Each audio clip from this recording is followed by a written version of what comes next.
Hello and welcome to this introduction video on National 4 and 5 History in Environment Community High School 2020-21. This is Mr. O'Callaghan here and on behalf of Mrs. Dunlop and Mr. Boyle, I'd like to welcome you all to National 5 and 4 History this year. We're delighted you've taken the course. Obviously we're kind of learning in very strange times, and the fact we have to do this online kind of proves that. But hopefully, as the time goes on, we'll all get a bit more used to this. I think it's important that we're all very, very patient with each other, that we recognise that it's new for you to learn this way, and obviously it's new for us to teach you this way. But hopefully between us all, until we get back to school, we'll kind of work out how we're all going to cope with it and do it quite successfully. This really is just an overview of the things that are going to come up in the National 4 and National 5 courses here. I'm not going to talk you through every single slide. Some of it you can go back and read at your own pace. But this is really just to give you a flavour as to what the sort of stuff is we'll be covering this year. So firstly, hopefully there is an exam this year. The National 5 exam lasts 2 hours 20 minutes. If you're a National 4 student, you don't have an exam, but I'll come on to tell you a bit more about that later.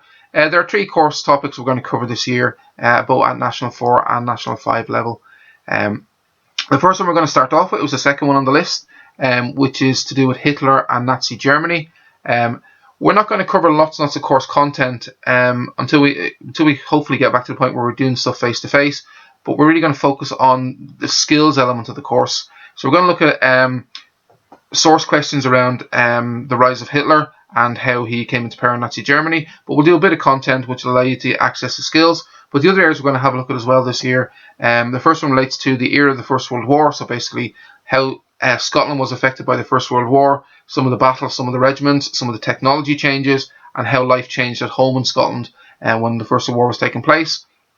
And then the last section is called Making a Modern Britain, and that is really around social change in Britain, how poverty was identified and addressed, and laws that came into place. It's one that when I explain to people, they always go, oh, that doesn't sound very exciting. But actually, it's quite an interesting topic to kind of cover off, because it does show how, for example, the National Health Service, which is one that's kind of key in the news at the moment, was formed and things like that.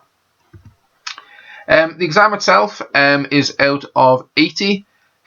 You will already have, by the time you sit the exam, have submitted an essay or an assignment, which is worth 20 marks as well. Now, the assignment, there's various things that you need to do for it. We tend to do the assignment after the practice exam, and we'll make sure we talk you through all the bits and pieces that you need to know then. My screen, for some reason, wants to jump forward, but anyway, that's quite timely because it gets to where I want us to get to. So the assignment's worth 20 marks. It's written against a kind of set structure or set criteria, and then it gets marked externally. But in order to make sure that you're kind of keeping where we need you to be, there will be kind of some internal assessment stuff that takes place as well, just to make sure you're ready for the exam when it comes around. For those of you National 4, you will also do 3 internal assessments. They are set by the SQA, but they're marked internally.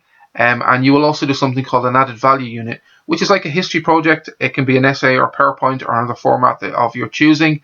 It is marked internally, but there are things that you need to make sure that you do as you do your added value unit to make sure you're successful on it. You'll have plenty of support, as all students will throughout the year, whether you're doing your assignment or just general coursework.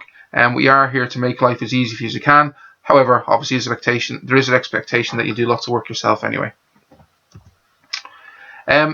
This is something I'm not going to kind of dwell on too much, but the point of including it here is that this is the area we're going to focus on first of all. We are going to work on things called source questions, because your exam for National 5 students is made up of source questions. And in order to be successful, you need to make sure that you know how to do the question, what the structure is. Obviously, the knowledge of what they're asking you is pretty useful as well. But I just want to draw your attention to one question there in particular. It's called Compare the Views. It's worth 4 marks, and there's a 7 minutes beside it. That's the first question we're going to start off with, because it's a more basic one, and it's one that you can kind of pick up marks very easily in the exam. You don't actually have to have any historical knowledge to be able to answer that question. You're interpreting 2 passages of information, but we'll come on to that in one of the lessons we do later on. But the thing I want to draw your attention just as well is the timing. So you'll see that it has 7 minutes beside it, as all the questions have various timings beside them. It's important you stick to the timings, or in fact, if you can even get faster than timings, that would be great. The reason for that is that your exam is 2 hours 20 minutes. and you have to answer a range of questions in that time.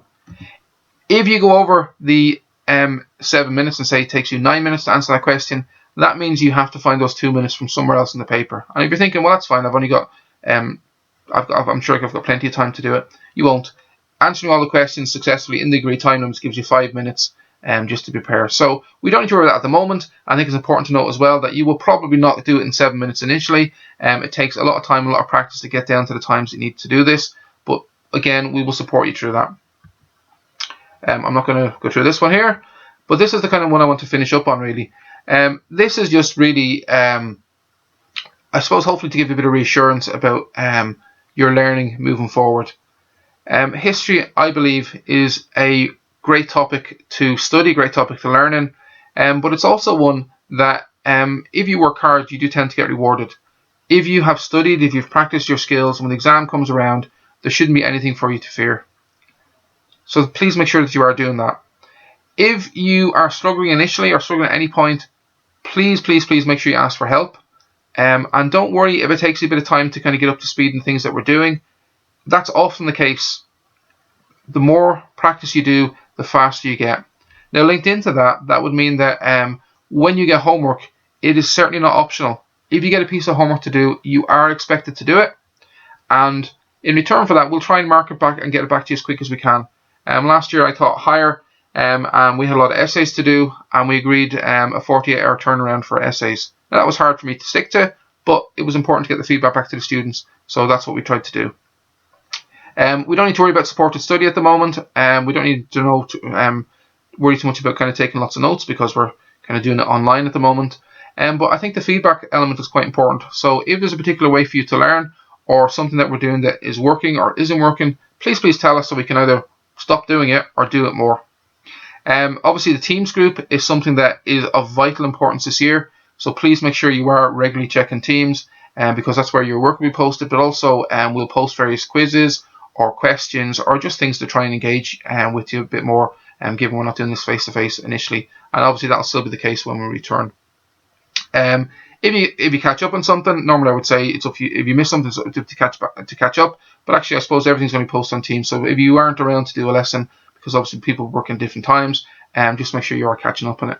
And then the final point is really one that when you look at it there, it seems a bit of a strange one. But this is a subject that's going to be hard going at times, as I'm sure all your subjects are. It's very important that you communicate if you are struggling.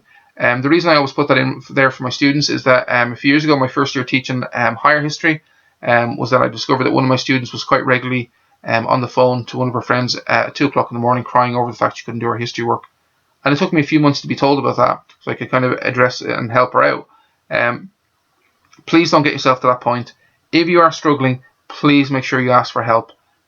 We're not here to make your life difficult. We're here to help teach you, to help you be successful, not to kind of cause tears. So that's a really important thing to remember moving forward. And then the final thing is, if there's any questions that you have or anything you want to raise, you can send me a message, or Mrs. Dunlop or Mr. Boyle a message, or you can post it on Teams, or whatever way you want to progress it. But please make sure that you do have any questions or anything you want to find out a bit more about, that you do ask us, rather than sitting there worrying about it. There are no bad questions. No one's going to laugh at you. Just ask the question, because chances are, if you've got a question about something, there's a fair chance that other people have as well. And that goes for course content as well. As you work your way through it, if there's bits you don't understand, that's absolutely fine. Just ask us so we can explain to you a bit better. Anyway, this is the end of the video. Thank you for watching. If you have any feedback, obviously please put it in. And I look forward to speaking to you soon. Thanks.